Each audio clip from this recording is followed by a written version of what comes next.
Welcome to another episode of Brothers and Boss Battles, a video game showdown. Today we're talking the third of our games you can complete in one night.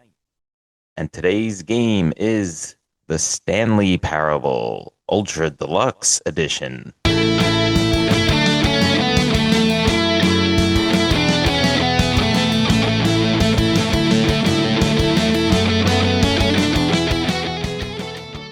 All right. Pete, why don't you give us your initial thoughts on this one? Well, my initial thoughts when I was first playing the game was, what the heck is this? It's a pretty weird game in my opinion.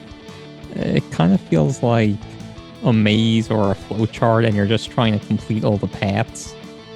While the gameplay is, I don't know, maybe it's a little more than that, but in my opinion, that's the crux of it. What makes the game interesting is the humor and the messages it's trying to make. Now, what those messages are is still really not clear to me, but it does make you think a little bit. So, like I said, it's a strange game, and so I can't wait to hear what you guys thought of it. All right, Tom, what about you? Well, I definitely thought it was unique and an interesting game that was trying to convey a kind of like an important message relative to video games.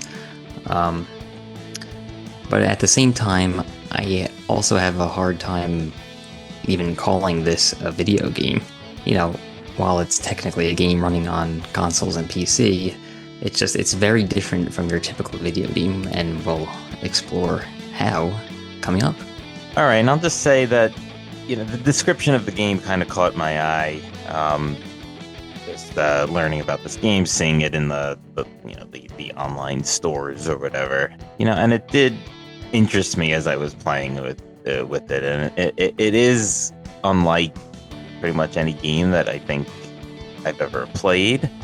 So no points for that, but we'll see if it really get a big audience, outside of just its novelty. The Stanley Parable Ultra Deluxe Edition is a reimagining of the game The Stanley Parable, which was developed and published by Galactic Cafe and released on October 17th, 2013 for Windows. It was later made available for Mac and Linux, and ultimately, the Ultra Deluxe Edition was made available on PlayStation, Xbox, and the Nintendo Switch on April 27th, 2022. Those were developed by Crows. And just for those that don't know, our podcast here, Brothers and Boss Battles Video Game Showdown, is a podcast where my brothers, Pete and Tom, and I, Anthony, discuss video games new and old. The way the show works is that we pick a genre or category of games. We each pick a game within that category for a total of 3 and discuss those games on the episodes and all things about those games: the story, gameplay, music, effect on the gaming world, and more. The 4th episode of that grouping is our Brodown episode, where we have a courtroom-style debate, each of us defending the games that we chose while attacking the other 2 and ultimately declaring a winner. All right. Well, the Stanley Parable. Well, we all play the Ultra Deluxe Edition. Is that fair to say? It's fair to say. Yes. And I think when we were researching games for this category, the original Stanley Parable was definitely a game you can finish in a night. Like the original one. Like this one, the Ultra Deluxe version might be pushing that a little bit. Well, But I mean, yes, yes, not, and no, yeah. because you can technically finish the game, or I mean, Get an you can ending. get Yeah. some of its ending in like 10 seconds. Yeah. True, yeah. So, You- and you could get like the quote unquote true one, I guess, pretty quickly as well. Yeah, yeah. So anyway, so I played on PlayStation 5. It's I guess the PlayStation version. What did you guys do? I also played on the PlayStation 5. I play on PS4. Okay. So All right. So I don't what's think there's any interesting? differences Yeah, between yeah. the It's different versions. No. yeah. Um, all right, so this is an interesting game. So essentially, it starts off where you're just this nameless guy. Well, not nameless guy, your name's Stanley, but it's it's kind of set up where it's like you're working, pressing a button on the computer. So I immediately got like brought back to, Lost, where you had Desmond pushing the button, spoiler Very, alerts. it's very relatable that the setup of the story. Well, yeah, so I feel like a lot of there's very much like this like workers sort of, you know, workers lament kind of a thing and a lot of things we've been talking about. And like I remember a recent episode I brought up the show Severance, which is sort of kind of like that too. So yeah, just spoiler alerts just on the game, if you haven't played it, this is certainly a game that if you're going to experience, you're going to want to experience it and not just necessarily hear us play. But I do think it is an interesting game to hear other people talk about once you do play it. So, come back and join us if you decide to skip out right now. Um, but yeah, so you kind of starting off basically pushing a button on a computer as your job. And like there's this, British narrator who's narrating everything you're doing, which isn't much, but he does a good job of that. And then he basically says, "Oh, and all his coworkers are gone." And you kind of go and explore while the narrator and the narration is still going on. And that's kind of a big important part of the game. Yeah, and I never really got an answer to that problem or that question of where are all the coworkers. Right. And I think that was the point. You used a phrase we've been using a lot recently in your initial thoughts, which was makes you think. And, that's certainly, I think, the whole point of this game. I don't think this game was developed really to have much gameplay. It Have was, fun. I mean, it's fun in the sense that it is funny. No, it is. And I was just joking with that. what, Tom? I said it's funny. Yeah. But it's also like you think something's going to happen. So like you are, and that I think is another point that the developers are trying to make. Like, but I do think the main focus of them was to make a point. And I find it funny because this is on what Pete calls those, dopey list of like top games and that, for I was 2013. I was very surprised to see that. Yeah. I mean, I do think some of the people that do those lists, there's an element of self-importance to them. And, liking a game like this can show people how important and, Sophisticated you are. sophisticated you Or are. So, yeah. So, that's like, why the lists are dopey, by the way. so, like, I'm not surprised that this is ending up on those lists, but I'm also going to try to not let that, sour my opinion of it. But also like kind of related to that point is it is on all of those dopey lists, but it also did get really high reviews from like all the major Hmm. game reviewing sources. So it's not just like, one person wants to feel self-righteous, so he puts it on Yeah. the list or whatever. It's But I do think a lot of a those lot of bigger people. companies kind of like to feel self-righteous too Yeah, sometimes. So, it's but with true. with that said, I enjoyed playing this and I enjoyed the exploration because that's essentially what you do. And the important gameplay element here, I mean, you don't do much. It's first person. You essentially can like walk. I mean, that's really all you're doing, and you could like press things. But you do a thing and then it restarts like right from the beginning. So I've played other games where it's sort of like it keeps resetting, but like you're supposed to learn things each time that help you progress more, which I feel this game does, but each progression is really just another quote unquote ending that results in you starting over again. And unlike those games, it's essentially always that loop. You're always going to start over no matter what. Yeah, Yeah. right. And I don't know if that's obvious to the player at first. No, I don't think so. Yeah. So that's where a little bit of the confusion comes in. Yeah. Yeah, but like just the way it's narrated though, and like just that feeling of loneliness, and you can the narrator's basically telling you what to do, and like you can listen to him or not listen to him, or you could listen to him for like half your journey and then not listen to him. So that creates all of these branching paths that give you different endings. And those endings can be very quick. Like you can uncover a whole bunch of them in a couple of hours, and that's why this kind of fits within the genre category that we put it in.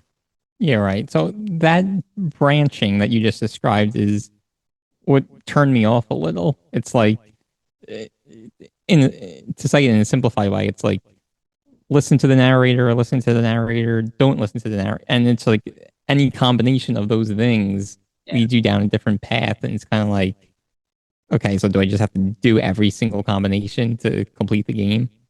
It's not exactly the case. There's a little more nuance to that, but you know, in one sense, it is like that. Yeah, I mean, and that's the other thing. There's really no completing the game. Like at some point, you can uncover every ending, and I guess you can like consider that completing the game, but there really is no end, right. So That was how I approached the game too, where it was like I was kind of like keeping track in my head, like, okay, the last time I did this, so now I want to like do these two steps and then switch to this one. So it was yeah. really just like the different permutations. I don't know if that's even the right word, but Yeah, and in that sense, it was enjoyable or a yeah. task to be completed, however you want to look at it, which isn't, That's the- I think is a way to but, put it. but that's no different. That It, part of it is no different than any other game. I mean, you're just, because it ends up getting repetitive because you're like, let yeah, me redo these first two steps to get to this third branch where I do something different. yeah, yeah, And then not to mention, you know, jumping ahead a little bit, but like when you get the bucket for the yeah, the deluxe, the ultra deluxe content. I think that was ultra deluxe content, yeah. right? It was only in the Yep. new version, yeah. Yeah. Then you're essentially like redoing all of the things you previously did before you got the bucket, but with the bucket in With the hand. bucket, yeah, yeah. Yeah. So, So I want to say a couple of things. So yeah, first of all, I think if you basically complete everything or a lot of things, you do get this epilogue, which I think there is kind of oh, did you guys get the epilogue? no. Oh, because oh, you didn't. I don't think it's for doing a bunch of things. I think it's for turning the game on a bunch of times. Because I yesterday I Uh, went to do just like a final sort of playthrough of a couple of different new scenarios, and I got the epilogue. So I did that. At So least if that you oh, had that's cool. to and then put it back on. Like I was thinking that there might be something like that. can you say it again? You kind of cut out. Sorry, like if you hadn't played for a while and then you booted back up. Maybe it was that, yeah. But there was some. It was really it was there when I booted it up, so I went to it and Uh, that makes it so that's another interesting. So when you start out the game, you kind of do all these like sliders and answer a bunch of questions that like it's meant to be funny because like a lot of games now say like okay, make this just yeah. dark enough so you can barely see it and so like it did stuff like that, but then it did like ridiculous ones too. So, you know, they start off right from the bat like making fun of modern video games and really I think that was the point of the developers is really just to kind of poke fun at modern games but also point make fun to like kind of maybe spur a conversation too because from what I've been reading there's like books written about the Stanley Parable and like the different like things it's supposedly teaching you. Oh, I might want to pick up a one or two of those. So anyway, going back, the other thing I wanted to mention once Tom mentioned the reassurance bucket was that I really feel I really feel the ultra deluxe version was too much. And like, They kind of poke fun at even themselves with that, I feel. yeah, but like Tom was to Tom's point, now you're kind of redoing all the types of endings, but it's the bucket version, so you Yeah. get something else. So that's one thing. But also, and at the start of the episode, you mentioned kind of like, or we mentioned how ultimately you kind of, as the player, realize that you're not gonna get an answer necessarily to the question that's the point of the game.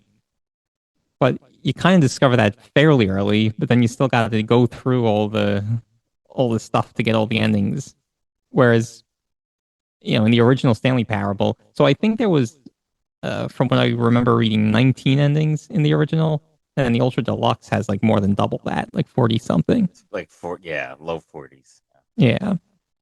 Which makes sense So, with if you're essentially doubling everything with the bucket.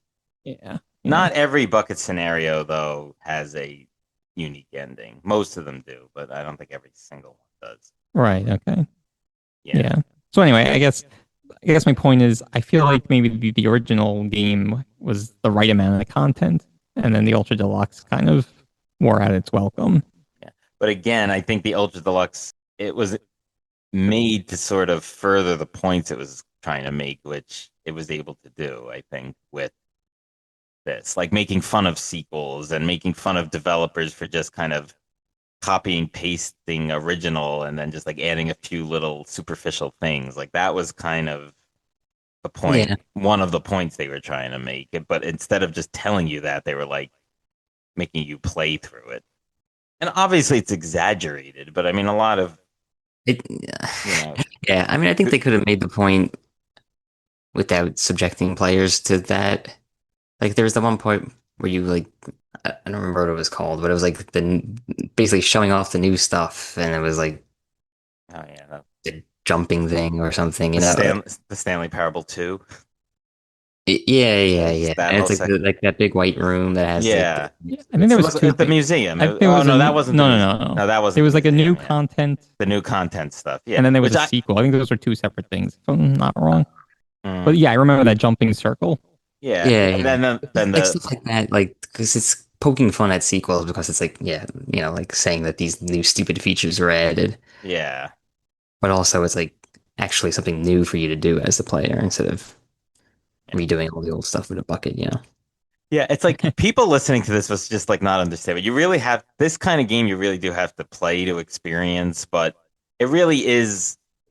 I almost liken it to like Goat Simulator, just more polished. Like it's just kind of like it almost was like a joke, and then wound up becoming this big thing.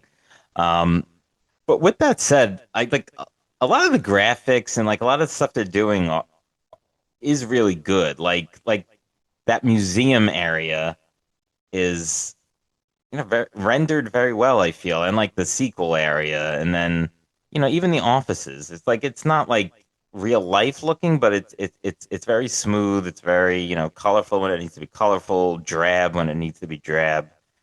So I think the graphics are good. The sound is great with the narrator.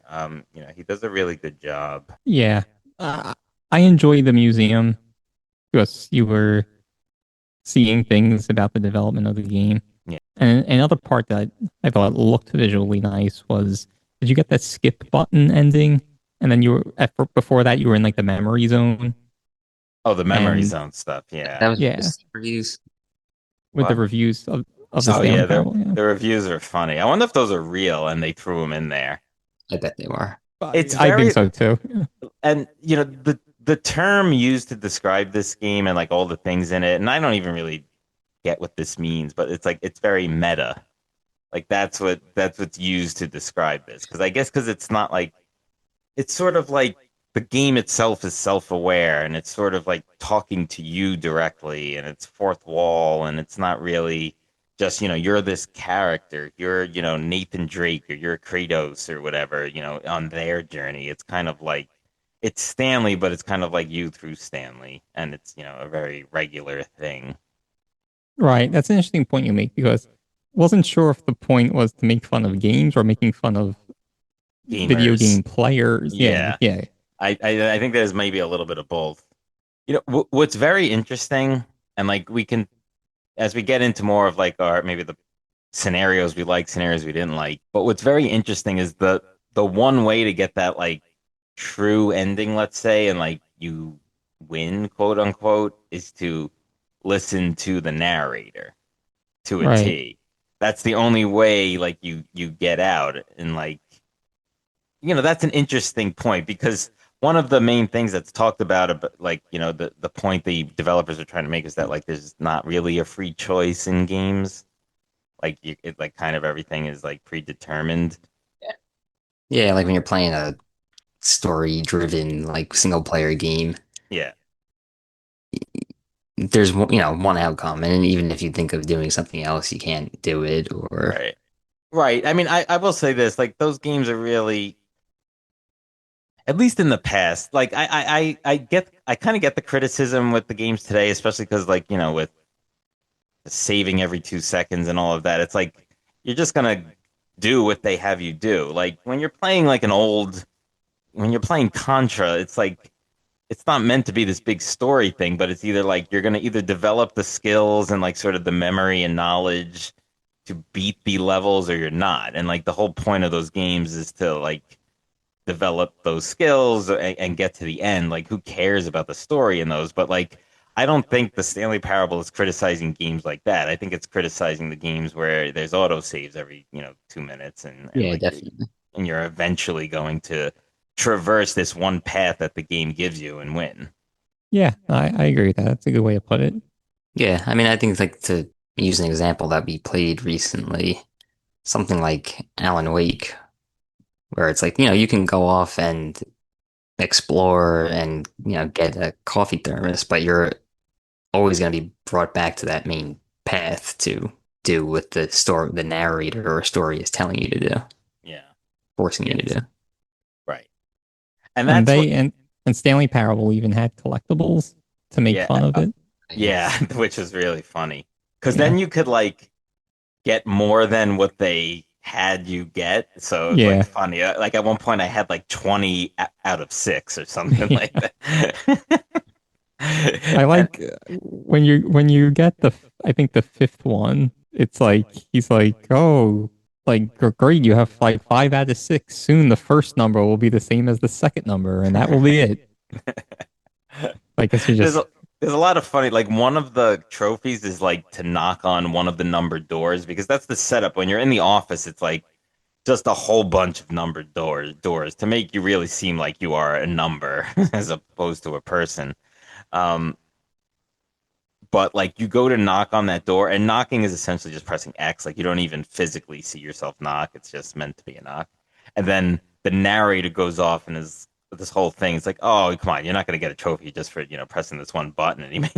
And he makes you do a whole bunch of other things to get it, which again, I think is commenting on the like the whole trophy thing in games. So like even that was like funny. But everything has a very sort of biting criticism, but that's also done funnily. And I think it's the fact that they have a British narrator just because of the dry humor that is usually associated with British people. It's like it makes it even like more appropriate, I feel. Yeah, narrator was great. A lot of yeah, fun. I have a few funny things that we could talk about later. So I just want to kind of just have the listeners just so really you start in your office at the beginning of every game. You do whatever you do, you get an ending, and we said there's up to 40. Some take a couple of seconds to finish, others take a little bit longer and make you traverse different paths. Um, but it almost always results in you going back to the menu. But it's interesting because like I mentioned, I had shut the game off. I turned it on yesterday, and then there was this whole other thing where they were making me select all of these other sliders, and then had the epilogue option. There's other times where you get to the new content section after playing through the game initially for a little bit, and then your loading screen or your main screen is now the Stanley Parable 2 because the game within itself had created a sequel to make fun of sequels and all of that. So it's just really funny. And then what I'll mention now with the epilogue for you guys, I only did one epilogue, but essentially it made me make a Stanley Parable 3 with a new tagline. And then it says every time you start the game, we're going to just keep adding a number. So it'll be Stanley Parable 4 with a new tagline. It's Stanley Parable 5. And, it's obviously making fun of like these, I guess, legacy games that just keep coming out with new ones. So, that was funny too. And it's just, yeah. But that's really it. I mean, the gameplay is that. I mean, you essentially just walk.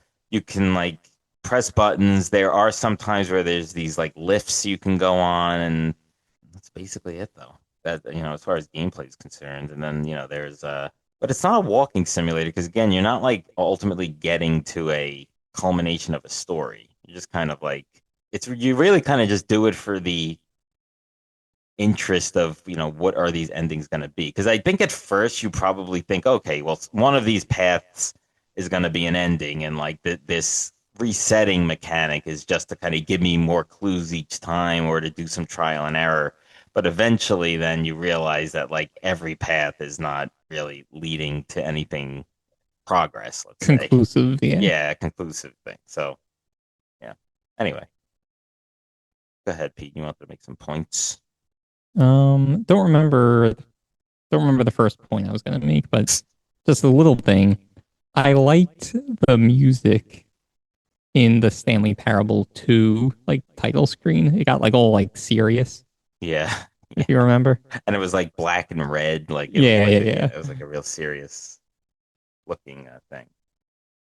Yeah, yeah, it definitely had good composing and stuff for that. Oh, I I like remember. Sorry, Tom. I remember the other thing I was going to interject. And you were saying how some take longer than others, but there is one that takes 4 hours to complete Oh to yeah, get an ending. did you guys do Which that one for 4 hours? I don't think I played the game for 4 hours. Yeah. So that one, like they say that, and I kind of had in the back of my head, this is the type of game that would literally make you do this task of essentially just pressing a button for 4 hours straight. But I never did that. And but then it is true.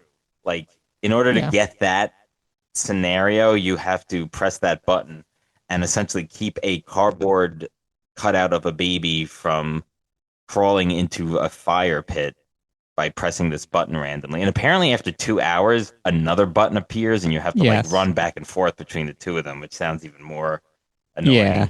annoying. That's the real. Well, no, the whole thing is really dumb. But yeah, then Yeah. then they introduce like a puppy or something. So you have to save the puppy and the baby. But like, Yeah. so things like that, like that's the biggest example of it. But I do find the game to be a little, I don't know, pedantic or something. Obnoxious. Yeah, at Yeah. times. yeah. Yeah. I'm That. thinking there was another one like too when you take the so when you're in the boss's office and then you open up the secret passageway that has the elevator. Hmm. And it's like I knew that there was gonna be a thing where like if you just go back up the elevator and then go back down, like and keep going back up and down. Yeah. Like I did it, but it was like this is so pedantic, yeah. I How mean, you did you only have know to do it that? 3 times. It's Well, I just figured, yeah, it's that type of game. Really? Anything Because you I didn't figure at all, and I was like, why would anybody do that? because at a certain point you just like think like, oh, what's like the random silly thing I can do, Yeah, yeah, and the up and down buttons do light up each time, so it's kind of Yeah. like I think it's a little bit of a clue. Yeah. That But one, then I it did you has like a figure that loading, out? What? it has a loading screen in between like when you're right. Yeah. take the Reach elevator. the floors. Yeah, Yeah, yeah. So it was like extra annoying. yeah. Yeah, you Did were saying that figure what? did you figure that out on your own, or because I thought that might be a thing, but I just didn't want to waste the time doing it. But then when I was reviewing endings, like on whatever website I was on, I saw that that was one, and that was one of the things I did yesterday, just so I could experience it on my own. So I thought of it.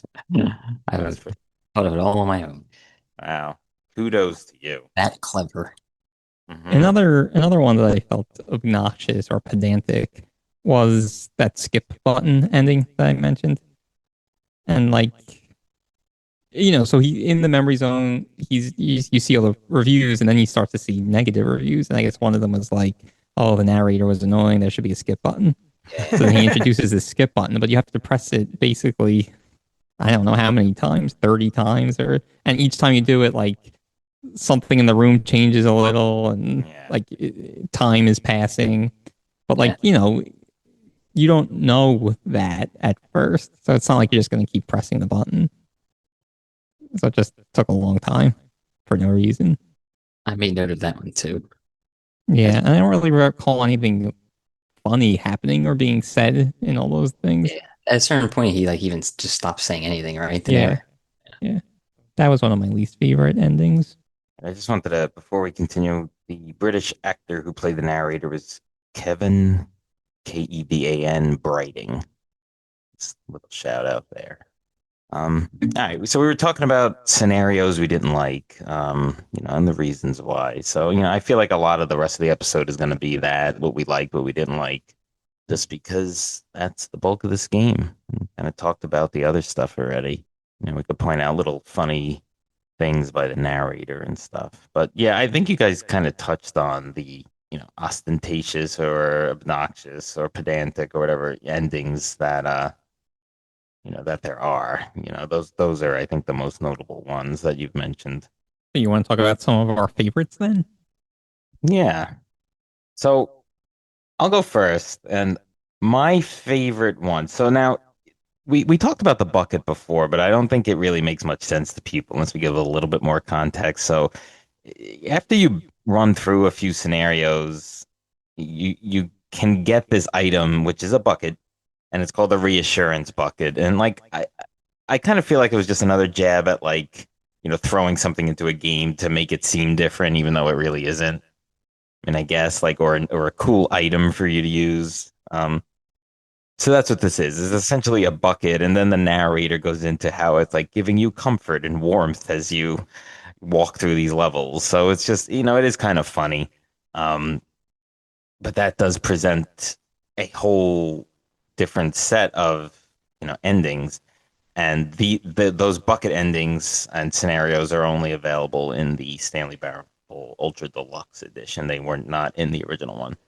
But with that said, while you pointed out that some of your least favorite, generally speaking, were the ones with the buckets, just because it's like, you kind of have to do everything the same, but with the bucket, and you get a slightly different ending. But a lot of them that stood out to me were with the bucket. And one of them, which was probably one of my favorites, was the one where you kind of get to that back area and you do the game show of is it a bucket?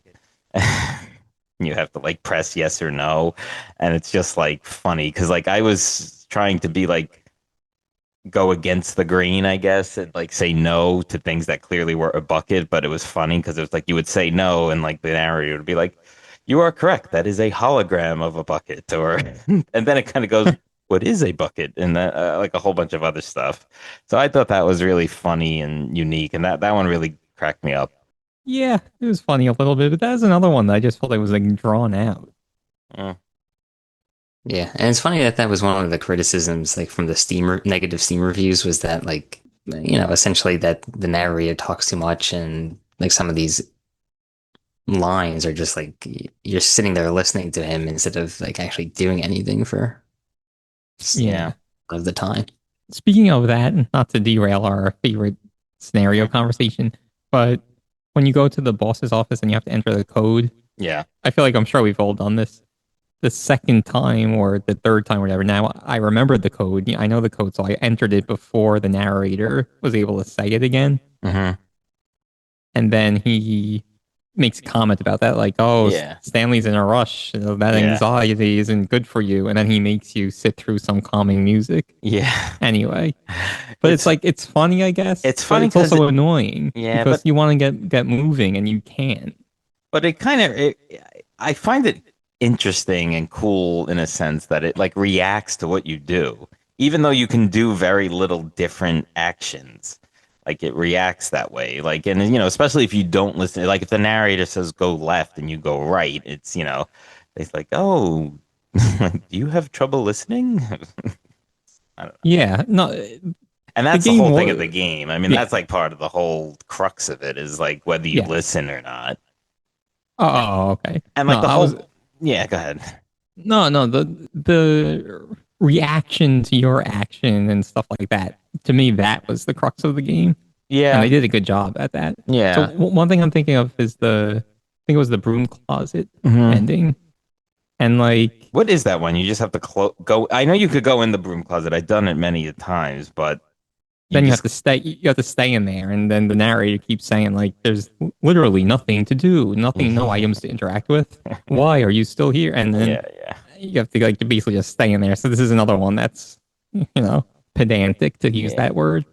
But then if you do some ending, restart or whatever, and then go back in there a second time, he kind of reacts like, "Oh, not again. What is yeah. with you and the broom closet?" Right, And then right, if you go yeah, back the third time, it's like all boarded up and you can't go in. yeah, yeah. So So like, like things like that are pretty cool. Is pretty cool. yeah, I like that.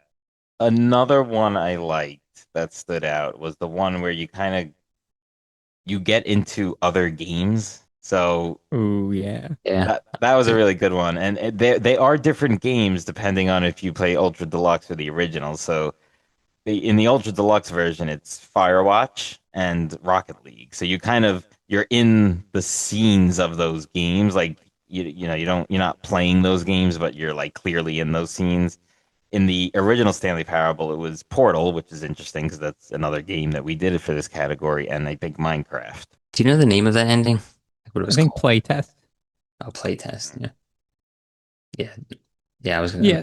like when I ended up in the Rocket League field, I was like, oh, that's cool. Yeah, Yeah. it kind of His makes fun of commentary there those was games funny. too. Yeah. Yeah, Yeah. He was like, "This looks like sports ball," and yeah, then it was like, "Oh, this is fun with one ball. It stands to reason that if we add many balls, it'll yeah, have that much more fun." Yeah, it was good. yeah. Yeah, they had to change it.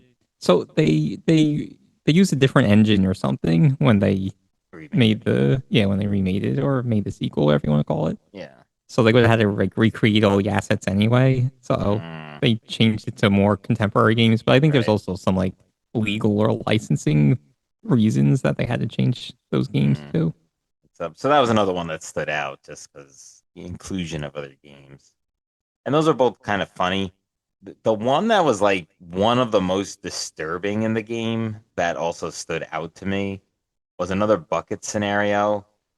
It's sort of the bucket one paired with the room with the telephone, and you answer the telephone. So if you don't have the bucket, it's implied or it's said that it's your wife on the phone, and then you go to your apartment and it's just like a mannequin, and the narrator basically makes fun of you that you don't have a wife or Yeah. whatever. So And that that was one of my favorites. really, so I like It, the bucket scenario where it's basically like you're living with the bucket, and but then the narrator's becoming really obsessed with the bucket and like wants to like get rid of you so that him and the bucket can be together. Like that one was really creepy. Like that one like put me at unease, like just like playing late at night and like I don't know. That one was weird, but it definitely stood out to me.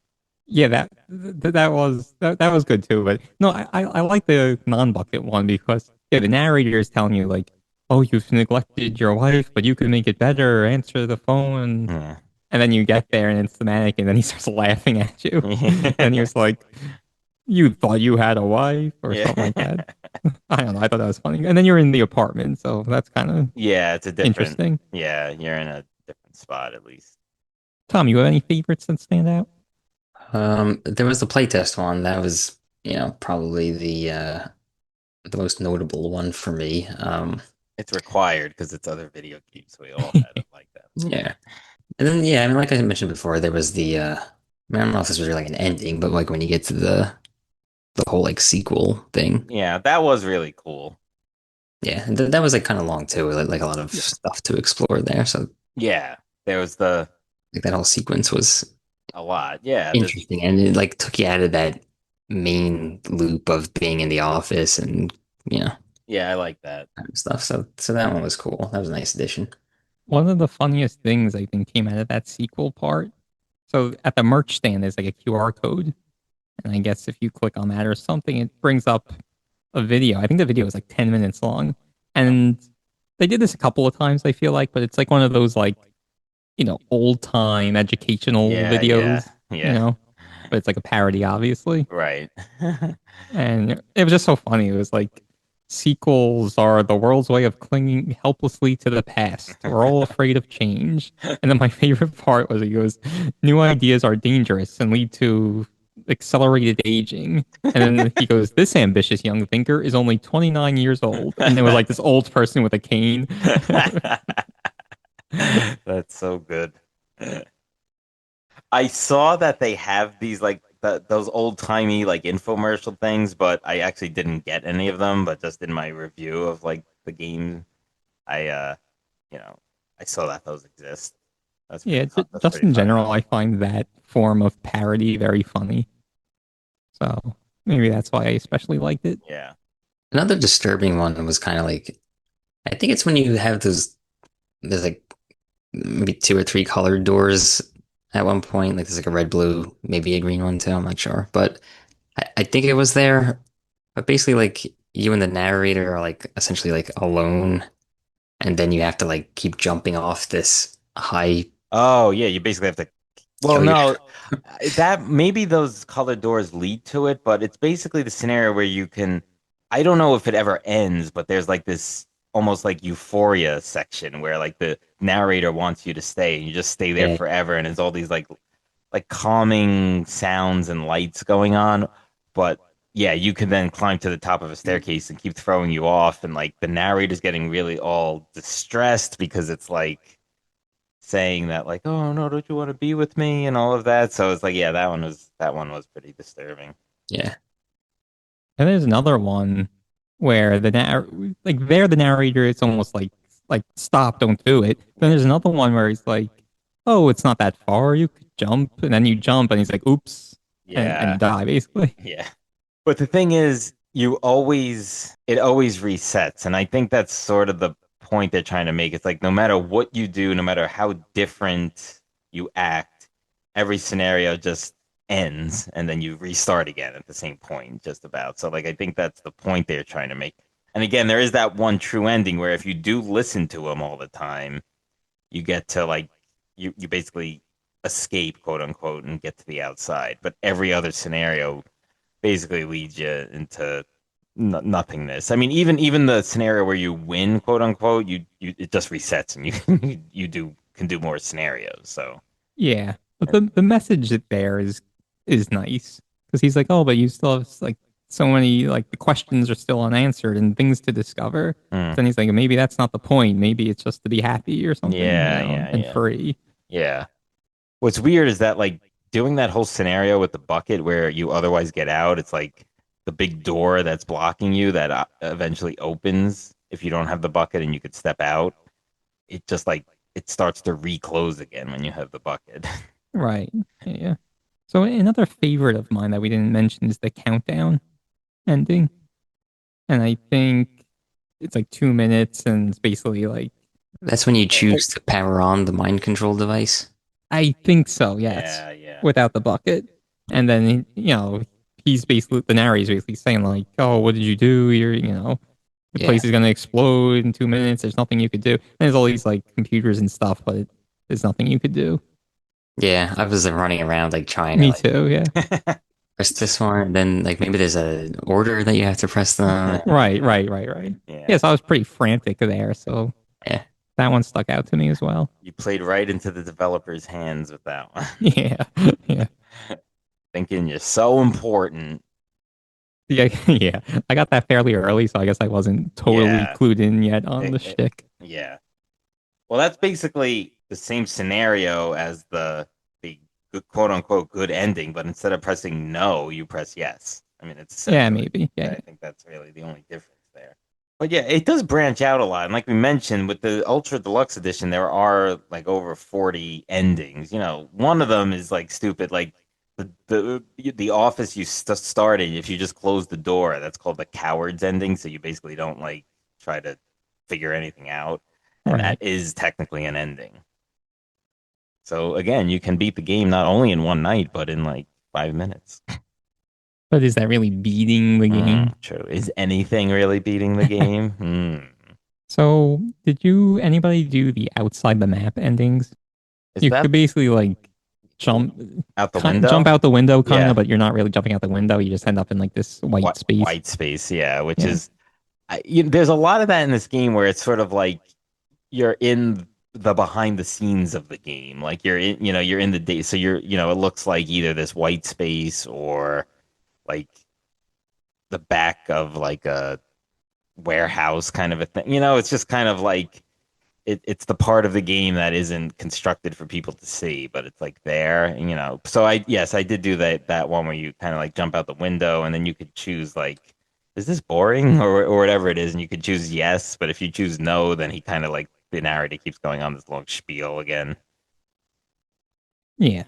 So I think it was this one, but with the bucket. Well, it definitely was with the bucket. I think it was the outside the map ending. But one of the funniest lines was for me was in that.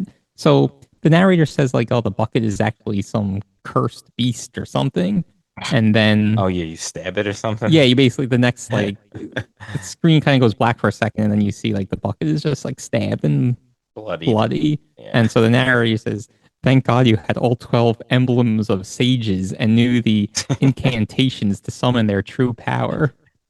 That was kind of making fun of games, Yeah. So maybe some RPGs. there was those other scenarios though where you kind of, is it called like the insanity one or something, where you kind of like you do something and then you cut to, and then it's like you're like basically splattered on the outside of a sidewalk, and there's like a woman standing over you, and like I forget what those were Yeah. called, but So those, she's Mariella. yeah, it Yeah, is. those are also dream ending, I think. Oh, Mariella dream ending.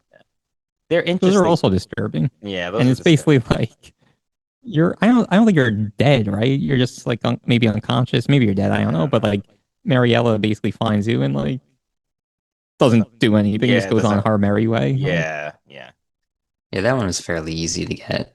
It's just one of them, like one of the normal paths throughout the office, right? Mm. yeah, I think so. There was no like having to go up and down an elevator or Yeah, staying in yeah. a broom closet for Right. 20 minutes. Yeah, because there were the ones where like you can go to the mind control room or to the like handwritten sign that says escape, but Right, then that eventually leads you to the museum, I believe, because there's like that thing that's crushing everything, and then like before it crushes you, it like brings you to the museum. It's right. just so weird. I don't. It's just like so weird. Like you want there to be an like some sort of ending, but like the journey was pretty interesting.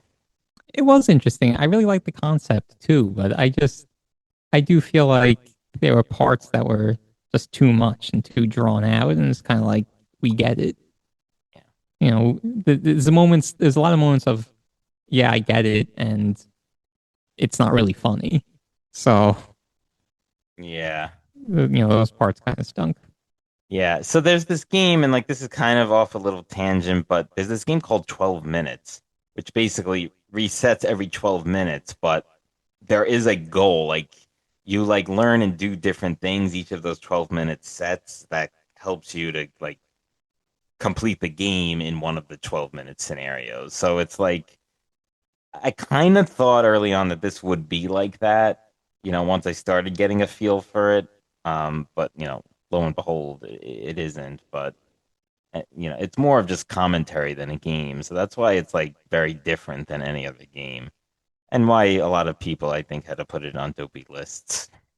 Did you guys read about the? There was one part that was kind of racially insensitive, so it was removed. Now, this is from the original game.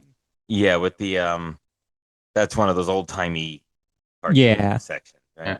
Yeah. yeah, exactly. It was a real person ending. It was like one of the video about like making choices or decisions or whatever. Yeah.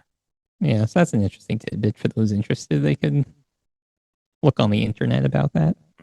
So it started off as like a mod with Half-Life or something. I was reading. That's ringing a bell. I haven't dug deep into that. I feel like this is probably one of those games where it was more successful than they anticipated. Yeah, so it started as a free modification for Valve's Half-Life 2. Um, then they released the standalone remake. It seems to have followed a similar path as the Portal, where it was like kind of just a thing the developers threw into something else, and then it wound up taking a life of its own. Yeah. So the original Stanley Parable ran on Valve's source engine, Mhm. and that's why they had Portal, I guess, and whatnot. Oh yeah. And then it was rebuilt in the Unity game engine. Hmm. All right. I mean, is there anything else to add? I think I covered everything in my notes. Yep. Yeah. Oh, I did want to add in the epilogue thing. If you guys ever just like want to reload it back up just to see if you get it, it was kind of interesting. It starts you off like in this. You're kind of like in this open desert, or nothing on all sides of you. You just like have the sun and it's dirt and a few little dirt mounds and stuff or sand mounds. Then you're just walking and it cuts to black, and then it's like nighttime in the desert, and it's like you're sitting by a fire. Then it cuts to like the black again, and then it's like this not snowstorm, sandstorm, and it's just like all these scenarios. And then eventually it you get to it doesn't cut out black. You see a little bit off in the distance is the memory zone house, but like sort of half covered by dirt, and you go in there and like continue from there. And that's how you kind of get back to everything, but not before you select like the new tagline and do a few more sliders and all of that. So it was interesting in that respect too. Whereas like, that was a really cool scene. And I thought it was going to lead to, I mean, it did lead to different things, but again, not any sort of ultimate conclusion, but I don't know. I thought it was worth like seeing for myself. So if you guys get a chance, I would recommend doing that. Yeah, I'm definitely interested in at least watching a video of it. Yeah. Another thing that you made me think of that was funny, going back to the play test ending. So I guess, first you're in, I guess it's Firewatch, and it's like, Yeah. oh, this looks like, no, is this an open world? And then Yeah. like the walls We'll come up and start. he's like, oh, thank God. Yeah. And he's like, Yeah. oh, no wandering, getting lost, this and that. And then he's like, oh, let me take you to another game, one with like giant walls or Walls. whatever. And, Yeah. and And then then, you go into Rocket League. yeah.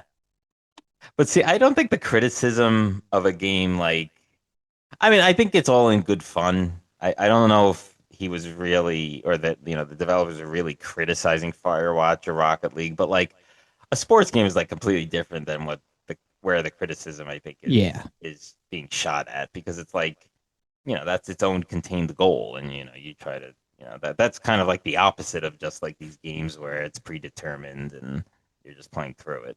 Exactly. Which that's what kind of made me think like he was just making fun of games and gamers, Yeah. like, which Yeah. is a little weak, I think. But also, like, I was part of the commentary on like being an office worker that schleps to work every day, like, or It starts off, you'd think that's what it's going to be, yeah, but like, I don't know that that was necessarily it, unless it was comparing you as the gamer to this nameless worker. Again, he has a name, but like the point was that he was like a number, but like that's just doing this very monotone task. Just kind of like following directions without Yeah. right. anything. Like that's what a lot of workers are expected to do. And But that's the comment on the games too, where you're just kind of like following what the game makers are telling you to do without questioning them. it's kind of interesting though, because there were some scenarios where the narrator didn't even know what to do. So I think that was also maybe another dig at some developers as well. Whether it was like releasing unfinished games that need patches, or just that like they were just essentially following a script too. I don't know like exactly what the point they were trying to make was, but it was notable that the narrator's not always in control. Yeah, well, the story or the concept was that this narrator wrote out a story, Yeah. and that's the really the one true ending because Hmm. that's you're just following his Right, direction. right. Everything else, you're kind of you're throwing both yourself and him into Right. like Yeah. disarray. Yeah, that's a good point. All right. Well, there are many other scenarios that we didn't talk about that you should check out. I guess I kind of started with my final thoughts, so I'll just continue. I don't think I've done a final thoughts first out of any in any episode, but I'll do it today. So what I'm saying is there are plenty of other scenarios, and I do think you should them out yourself. So essentially, that's a recommendation from me. It's a unique experience, and like Tom, I think said in his initial thoughts, I don't even know if you could really call it a game other than it, comes in a video game case, or well, actually, I do think they are making a physical version, but it comes from the downloadable store of whatever console or other means you want to play this game. You use a controller and you play on a console, perhaps. So it's a game. There's trophies, achievements, and so forth. So I there's really nothing else to call this. So it is a video game. It is certainly one you can complete most scenarios within a night, and I would give it a recommendation. I think it's something to experience, even if, it's not like a traditional video game. Tom, why don't you go next? Um, yeah, I mean, I think there are a lot of cool things about this experience.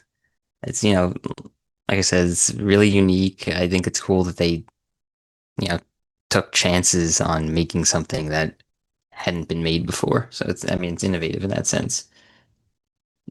My problem with the game is just that it's just not very much fun to play through these different endings. And a lot of times you're just kind of sitting there, I don't know, just like waiting for it to be over and waiting for it to restart so that you can go ahead and walk a different path.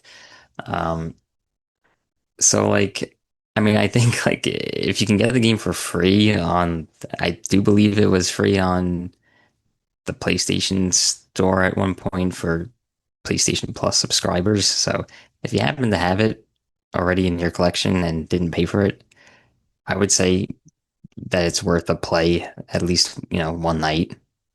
You can finish it in a night.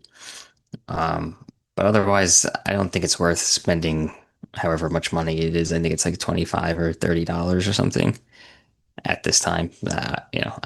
So I wouldn't recommend it in that case. All right, Pete, why don't you finish this off with final thoughts? So I do think the game is really cool. I think the idea is cool. Um, the concept. I think the narrator, who's basically the main character of the game, does a really great job and has a lot of great lines. So, there's a lot of good things about the game, but I just want to talk about my experience playing it. And I kind of made a quick remark earlier that I don't think I even played the game for 4 hours. And I think that's true. And I just couldn't wait to stop playing the game. Like I was not enjoying it when I was playing it. But then later on, I went back and kind of did some reading about it. I basically watched a 6 hour playthrough of it to see all the endings. And I was like really interested in it, you know, seeing all the scenarios that I did and didn't get. And, watching all those silly videos and hearing all the jokes that he made, a lot of them were funny. So, with all that being said, I don't think I could recommend a game that I didn't enjoy playing and couldn't wait to stop playing. But so I'm not going to recommend it. But I will say it is worth as a gamer knowing about. And I think if you allocate different times for video games and for kind of just like scrolling on your phone or something, maybe use those scrolling time to watch somebody playing the Stanley Parable Ultra Deluxe Edition.